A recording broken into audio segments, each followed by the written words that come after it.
Metal Scholars. Why Sleep Token Arizona Setlist was their best ever at the Arizona Financial Theater in Phoenix, an event that not only served as a testament to their growing dominance in the music world, but also as a narrative arc spanning their discography. And the show was captured in its entirety by YouTube user Ozzy311.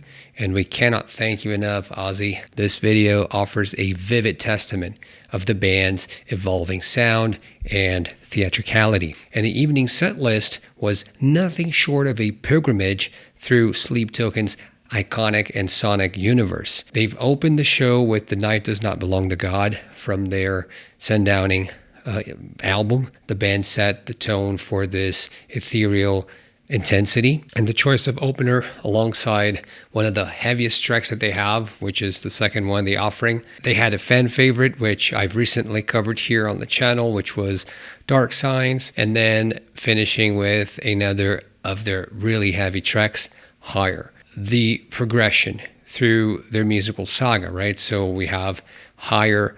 If you've watched my video on levels of metalness, you know that Higher reached almost 97% on my subjective scale, the metalness scale.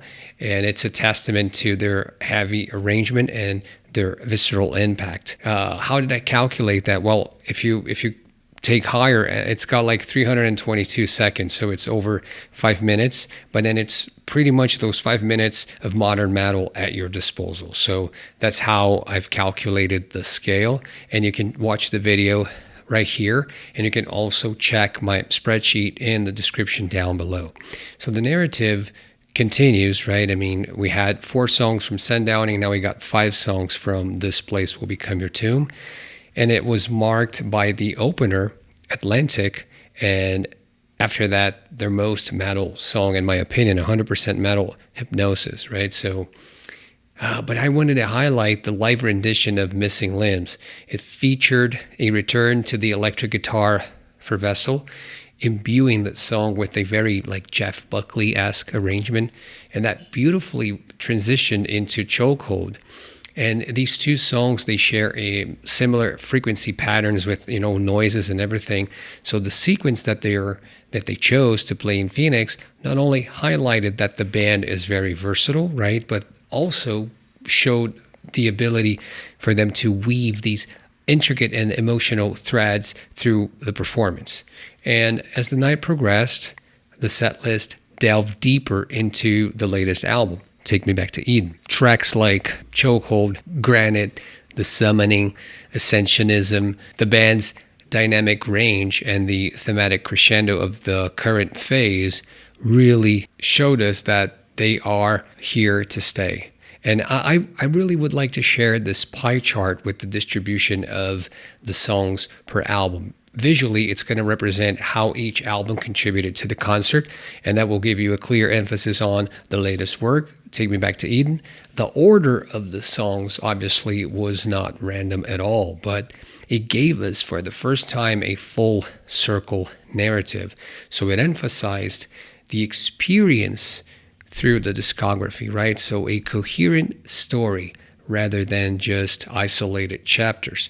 So let's look at the statistical distribution of the set list. We got 25% of the set list coming from Sundowning, 31% coming from This Place Will Become Your Tomb, and a whopping 44% coming from Take Me Back to Eden, reflecting this deliberate balance and reflecting a progression, a focus on musical storytelling.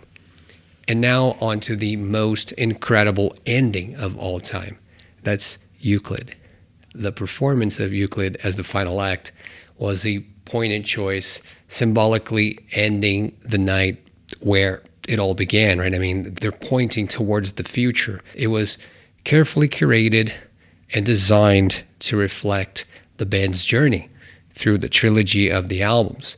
And the interludes that they scattered throughout the concert were not just fillers. They were actually essential narrative pieces because they provided deeper insights into the thematic undercurrents of Sleep Token. So the interludes, again, very rich with symbolism, artistic depth, and they are, and I'm going to discuss them in detail with separate episodes. So I'm going to deep dive into the complex universe, and I'm going to publish that separately because there's just too much to be analyzed. So stay tuned for more.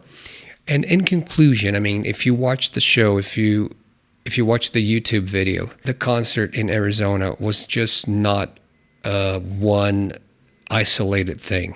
It was epic.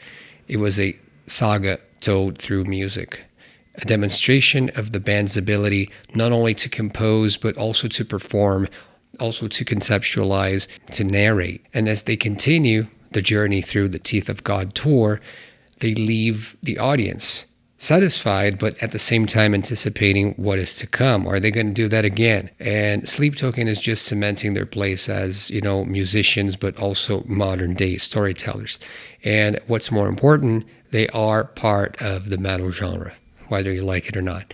And this concert will undoubtedly be remembered as a pivotal moment in their career, a perfect amalgamation of art, emotion, and raw power. What do you think? If you haven't seen it, the video is in the description down below. Please like, subscribe, hit the bell button for notifications. And as always, music is what music does. And I'm signing out. Bye now.